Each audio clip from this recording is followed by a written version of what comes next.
شروع کر دے، اگر ایک سلسلہ کھل گیا تو باقی جلدی آسانی سے کھل جائے. ایک لطیفہ بھی کھل جاتا ہے تو باقی بہت جلد کھل جاتے ہیں. یہ اس کی تاثیر ہے. یعنی اگر ایک لطیفے پہ محنت کرتے کرتے کسی کا بھی اللہ نے کھول دیا، کھلنا اصل یہ ہوتا ہے جب اس کے علوم عطا ہو جائے. پہلے یہ ہلتا ہے، پھر اس کا نور آتا ہے، پھر یہ پورا شکل اختیار کر، پھر اس کے علوم ملنا شروع ہو جائے. کیا؟ اور وہ علوم جو ظاہری، جو قرآن و حدیث، جو ظاہری علم ہے، اس کی تشریح ہو. یعنی کہ الگ سے اپنی بنا لے، یہ شیطانی ہوگا. جو اصول ظاہر میں موجود ہے اس کی تشریحات اور اس کی اللہ تعالیٰ کھولے، اصل علم یہ ہوگا. الگ سے اگر ہوگا تو سب اس کے خلاف نہیں ہوگا، بلکہ اس کے اندر وہ وزن پیدا کرے گا. یہ ہے اصل علم. یعنی علم الیقین کے تشریحات اللہ پہ، شرح اس کے بعد شرح صدر یہی ہے کہ اس کی شرح پہ کھل جائے. پھر اگر آپ دیکھو گے جب اب تو آپ کے جو پچھلے بزرگان دین ہیں ان سے اقوال ملنا شروع ہو جائیں گے. جس پر یہ رستے کھلیں گے اس کی اور آپ کے قول میں موافقت آئے گی. تو یہ ہے اس کا اصل علم. سمجھ گئے؟ تو ایک سلسلے پہ محنت کر لو، پہلے سلسلے سہروردیہ پہ کرو کیونکہ یہی ابتدا ہے. تو سڑی بسڑی چڑھو. بعض پر اگر بڑا کھل گیا تو پہلے وہ اس کو کرے پھر آئے. یہ طریقہ ہوتا ہے. تو وہ شیخ بتائے گا. دوسرا، اپنے مکاشفات بیان مت کیا کرو دوستوں میں، ایفیشنسی دکھانے. اس سے شیطان جو ہے نا انسان کو برباد کر دیتا ہے. مجھے یہ نظر آیا، یہ نظر آیا، یہ نظر آ رہا ہے، تاکہ اس سے یہ غلط ہے. صحیح ہے؟ اپنے مکاشفات اپنی حد تک رکھو، اس کو پینا سیکھو، کیونکہ باطن کو جتنا ظاہر کرو گے اتنا نقصان اٹھاؤ گے. حتیٰ کہ جوتیاں کھاؤ گے، پتھر بھی کھا سکتے ہو. منصور حلاج پر جب احوال کھلے تو ان کی گردن کٹی اسی لیے تھی کہ انہوں نے علم اپنا عشق ظاہر کر دیا. تو جنید بغدادی اللہ کے سامنے، یا اللہ تو جانتا ہے. کہ میں جانتا ہوں، مگر اس نے اپنے عشق کو ظاہر کیا، لہٰذا اس کو اس لیے میں نے اپنے پاس بلایا. جلا تک دیا تھا اس کو. تو پھر اس کے لیے بھی برداشت کرو. یہ مت سوچو کہ جب علم باطن کی باتیں ظاہر ہوں گی تو پھر پتھر برسیں گے. کیونکہ حضرت ابو ہریرہ فرماتے کہ مجھے حضور سے 2 علوم ملے. ایک یہ جو میں تمہیں سکھا رہا ہوں، دوسرا کہ میں تم میری گردن کاٹ دو. تو منصور اللہ کی کٹی کہ نہیں کٹی؟ صاحب رسول نے کب فرمایا اور اس کا ظہور کب ہوا؟ تو اس لیے اللہ سے یہ دعا بھی مانگا کرو. ہمارے حضرت یہ دعا مانگا کہ اے اللہ میرا جوش عشق میرے ہوش شریعت پر غالب بنائے. میرا جوش عشق میرے ہوش شریعت پر غالب بنائے. جب انسان کے اندر انا پیدا ہوتی ہے اس سے نقصان ہوتا ہے. ایک ہے جا، حب جا. تو کامل کے اندر کبر تو نہیں آتا مگر حب جا آ جاتا ہے. یعنی اپنے منصب کی چاہ. یہ بھی ختم ہو جائے تو پھر یہ کمال تک پہنچ جاتا ہے. تو اس سے ولایت تو ختم نہیں ہوتی، تکبر سے تو نسبت ختم ہو، تقریباً کم ختم ہی ہو جاتی ہے. مگر حب جا سے ختم نہیں ہوتی مگر کمزور ہو جاتی ہے. کیونکہ یہ جا کرے گا تو پھر اس سے جو بڑا ہوگا اس سے یہ سیکھے گا نہیں، وہیں ٹکا رہے گا. موجودہ دور میں یہ چیز موجود ہے. دوسرا، اپنے ہی ماتحتوں پہ حسن زن زیادہ رکھنا. حالانکہ یہ حسن زن حضور نے ایک دفعہ کھڑے تھے اپنی بیوی کے ساتھ، ایک صحابی گزرے تو آپ علیہ السلام نے ان کو بلایا، فرمایا میری بیوی ہے. تو یا رسول اللہ میں آپ پہ شک کروں گا. تو اس سے یہ چیز ثابت ہو کہ آپ نے فرمایا کہ آپ انسان ہو. یہ انسان سمجھ لو. حضور بھی صحابہ کو انسان ہی سمجھتے تھے. آج کل تم ولیوں کو فرشتہ سمجھتے ہو. حضور بھی صحابہ کو انسان سمجھے اور تم ولی کو فرشتوں سے بھی کہ معصوم خطا کر ہی نہیں سکتے.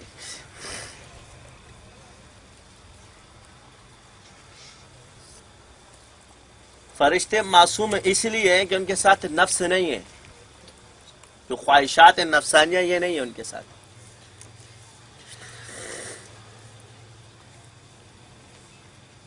اور اگر اللہ ان کو بھی دے دے تو ان میں بھی چیزیں پیدا ہو جائیں.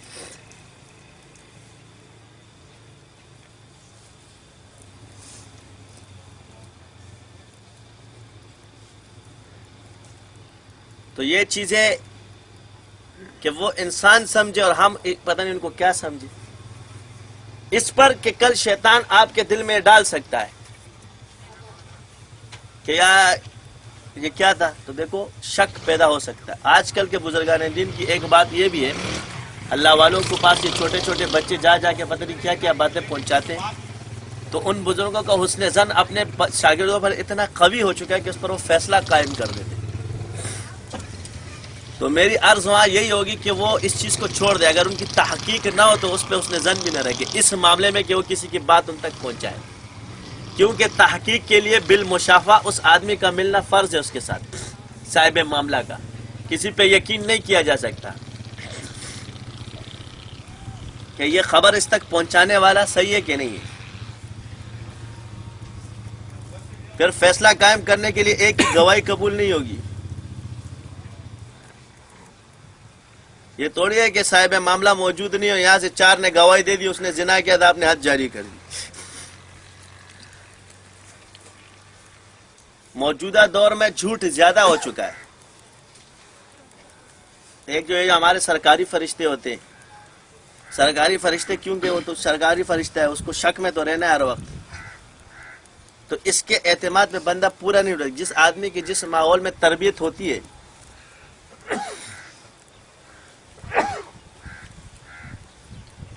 تو اس کا سارا دن شک شک شک، اس نے مجرم پہ شک ہی کرنا ہے، اچھا ہو یا بھلا، اس کو اپنے آپ پہ بھی شک ہوتا ہے، تو اس کا اثر اس کے ذہن پہ رہتا ہے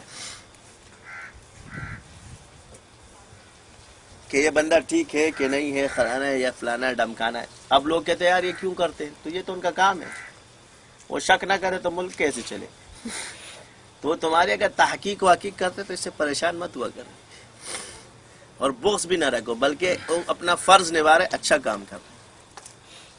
اگر وہ تم پہ حسن ظن کر کے چھوڑ دے تو ہم لازمی بات ہے بزرگوں کی شکل میں بھی شیطان آ جاتے، تو ہمارے والے اس لیے کی مخالفت کرتے کہ یہاں ہماری جاسوسیاں کیوں کرتے، تو کیا کرے؟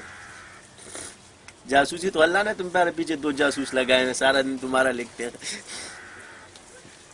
ایک اچھائی لکھتا ہے، ایک برائی لکھتا ہے۔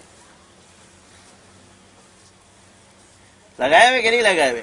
تو نظام کے لیے جاسوس لگانا شرط ہے، کیونکہ اللہ کا قانون ہے، اگر آپ بھی کوئی نظام چلاؤ گے تو وہ چلے گا۔ پھر یہ مت بولو کہ فلانے نے آ کے ہمارے اندر توڑ پھوڑ کرا دی، تم کیوں آئے؟ اپنی غلطی ماننا، تو اس کی باتوں میں کیوں آیا؟ تم نے جا کے دیکھا اس کو؟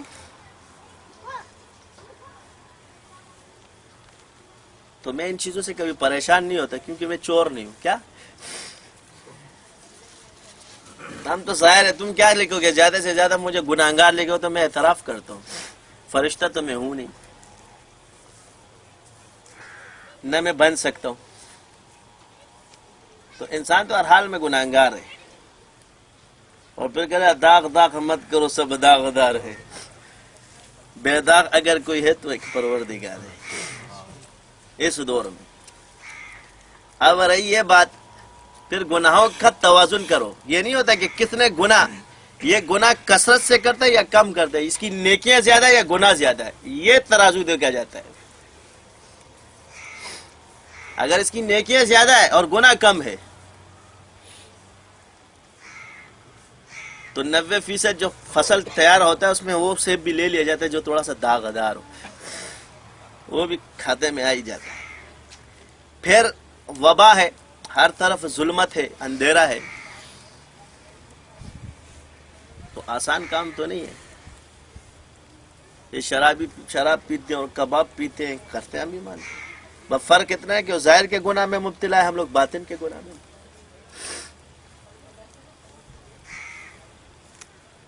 تو ان کی اصلاح کون کرے گا؟ تم تو بزرگ ہے نا، تم جا کے کرو نا، تم گھر سے باہر نکلتا نہیں ہے تو وہ کیسے ٹھیک ہوگا؟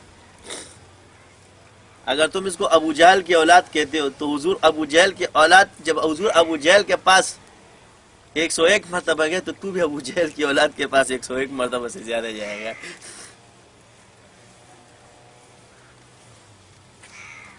اور دوسرا یہ کہ اپنی جو مہارت ہے نا اس میں لوگوں کو سمجھاؤ، ان کی چیزوں میں ان کی انگلیاں مت مارو۔ ہر کوئی اپنے فن کا ماہر ہوتا ہے، پھر تجھ پر ہنستا ہے۔ جو تجھے اللہ نے دیا نا اس کی بات کیا کر. اپنا مال بیچ، اوروں کے مالوں میں انگلیاں مت مارا کر.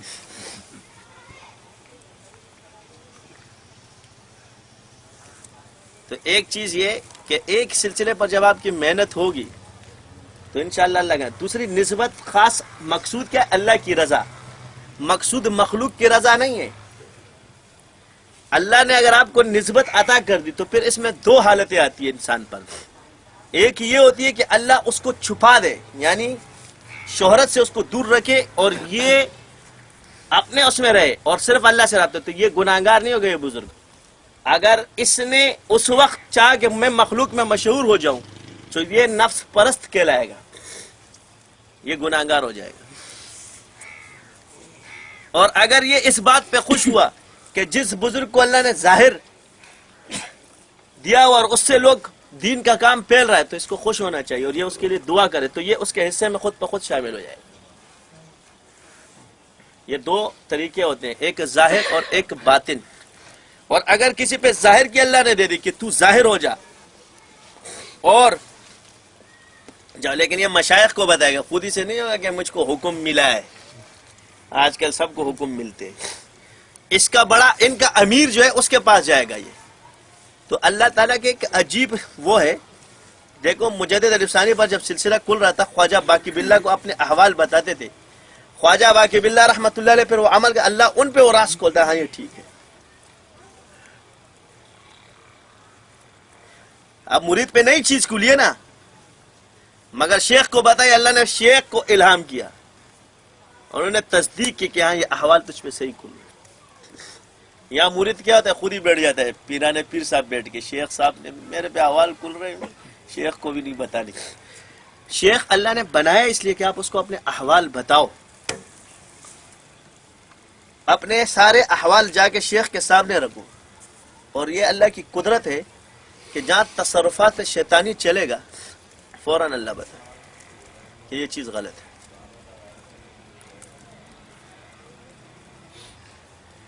اور جن لوگوں نے یہ چیزیں دیکھی، دیکھو جس کی عمارت چاہے کس طرح اپنے ایسے جڑے ہوئے ان کو کوئی نہیں توڑ سکتا، چاہے وہ فسق اور فجور میں کیوں نہیں، مگر آج تک نہیں توڑ سکے اس کو. کیوں؟ کہ اس حکم پہ عمل کر رہے ہیں کہ وہ اطاعت یوں کر رہے ہیں اس کی. اور یہاں کے متقی ہوں گے یہ سمجھتے ہیں کہ ایسا آدمی آ جائے. اب تو میں کہتا ہوں کہ کشف نہیں ہے، خواب نہیں ہے، ایک طریقہ رہ گیا پہچان کا. یہ آسمان دیکھ رہے ہو، اس سے سامنے سے اوپر سے جبرائیل تمہاری آنکھوں کے سامنے اترے، باقی تو کچھ نہیں رہا کسی کو پھرکنے کا. اب جبرائیل بالکل آپ کے سامنے آئے اور اس کے ماتھے بھی لکھا ہو جبرائیل علیہ السلام، اور اس کے پر بھی تمہیں اتنے ہی نظر آنے چاہیے جتنے حدیث میں لکھے ہیں، اور بالکل تمہارے سامنے کھڑا ہو. کیونکہ کیا پتا اس کے ماتھے پہ جبرائیل نہیں لکھا ہو، کوئی اور فرشتہ ہو اور وہ اپنے آپ کو جبرائیل بول دے گا نا، تم یہی بولو گے تم، کیونکہ اس پہ بھی شک کیا جا سکتا ہے. یہ والا تو اب یقینی ہو سکتا ہے، باقی سب ظنیات میں آ جائیں گے. اگر کوئی ادھر انسان کے روپ میں آ گیا میں جبرائیل ہوں، تو مانے گا؟ یہ قانون میری سمجھ میں نہیں آتا ہے.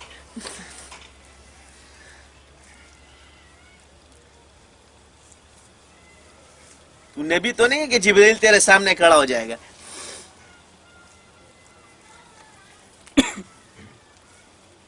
یہ ذرا ہے آسان تعبیر. یہ بتا دو نبی کے خواب کی تعبیر نہیں ہے. نبی کا خواب وحی ہے، نبی کا کشف وحی ہے، نبی کا الہام وحی ہے، نبی کا القاء وحی ہے. یہ خصوصیت نبی کے ساتھ ہے. ہر کام دین ہے ان کا. کیا ہے؟ اور جب ولایت پر آ جائے گا تو اس کے خواب کی تعبیر ہوگی، اس کے کشف کی تعبیر ہوگی، اس کے الہام کی تعبیر ہوگی، اس کے القاء کی تعبیر ہوگی. کیونکہ پھر یہ تقسیم ہو گئی. کیونکہ نبی کی ذات میں تقسیم نہیں ہے، سب دین ہے. لیکن جیسے ہی ولی پہ آگے تقسیم شروع ہو گئی، رحمانی، شیطانی اور نفسانی. اب اس میں کس کا خواب ہے یہ دیکھو. اس میں کس کا، انہوں نے کیا کہا، کون خوابوں کی تعبیر سیکھے گا اور کون کشفوں کی تعبیر سیکھے گا. ہے ہی نہیں.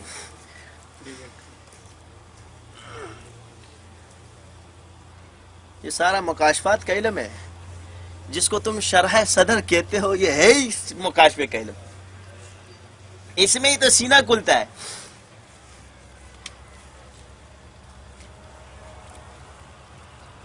اب یہ ہے کہ بعض لوگ احوال نہیں جانتے، بعض جانتے ہیں. اب حضرت بلال کو تو پتہ نہیں تھا جب زمین پہ پھرے کہ میں آسمان پہ بھی پھرتا ہوں، لیکن ان کے قدموں کی آواز حضور کو کس میں آ رہی تھی؟ جنت میں آ رہی تھی. تو یہاں سے اولیاء کی دو قسمیں ثابت ہوتی ہے. اختلاف یہی ہے، ایک ولایت ولیوں کو پتہ ہوتا ہے کہ میں ولی اللہ ہوں، اور ایک کو پتہ نہیں ہوتا کہ میں ولی اللہ نہیں ہوں. تو اس کا جواب میں دیتا ہوں. جس کو پتہ ہوتا ہے وہ با کمال ولی ہوتا ہے، جس کو پتہ نہیں ہوتا وہ ولی ہے مگر با کمال والا نہیں. اب سمجھے؟ جس کو پتہ ہوتا ہے میں ولی ہوں. اب اس کا جواب میں دیتا ہوں، کیونکہ یہ مشرب ولایت پر ہے. تو مشرب ولایت میں پتہ نہیں ہوتا، کیونکہ نبی کو نبوت کے بعد پتہ چلا کہ بھی نبی ہوں. تو مشرب نبوت کو اعلیٰ قرار دیا ہے، تو اس میں پتہ چل جاتا ہے کہ یہ ہے، یہ صاحب نسبت ہے. کیا صحابہ کو پتہ نہیں تھا کہ میں صحابی ہوں؟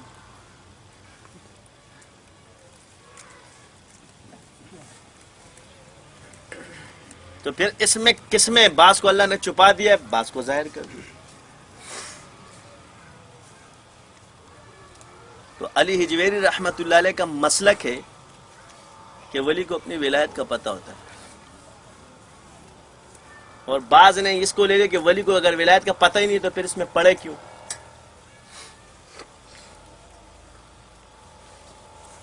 تو جس کو ولایت کا پتہ ہوتا ہے وہ قطب غوث ابدال اس کے قائل ہے، اور جو اس کو پتہ نہیں ہے وہ اس کے قائل نہیں ہے. تو جس کو پتہ نہیں ہے تو وہ اپنی کمی کا اعتراف کرے نہ کہ اعتراض کرے.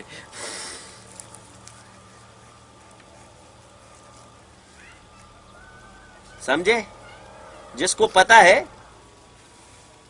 تو اس کو پتہ ہے کہ غوث قطب اور ابدال یہ اصطلاحات ہیں، اور جس کو پتہ نہیں وہ کہتا ہے داشتہ دینا ہے ہی نہیں، جھاڑو ہی پھیر دو. تو دونوں کا انکار ٹھیک نہیں ہے. بعض اولیاء کو پتہ ہوتا ہے اپنی ولایت کا، بعض کو پتہ نہیں ہوتا. لیکن میں اس کی تقسیم کر دیتا ہوں آسان. جو ولی مقام صلحاء پر ہوتے ہیں ان کو اپنی ولایت کا پتہ نہیں ہوتا، اور جو مقام صدیقیت پر ہوتے ہیں ان کو اپنی ولایت کا پتہ ہوتا ہے. کیونکہ والنبیین والصدیقین، تو نبی کو اپنی نبوت کا پتہ ہے، تو صدیقیت کو نبوت کے ساتھ کر دیا، قریب کر دیا کہ اس مشرب کو اس سے پانی ملتا ہے.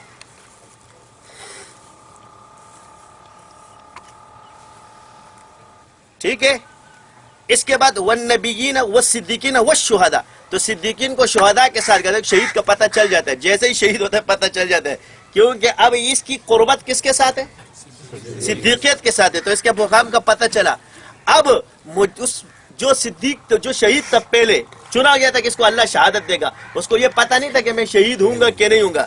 تو صلحاء کا قرب اس کے ساتھ رکھا، اس کو پتہ نہیں.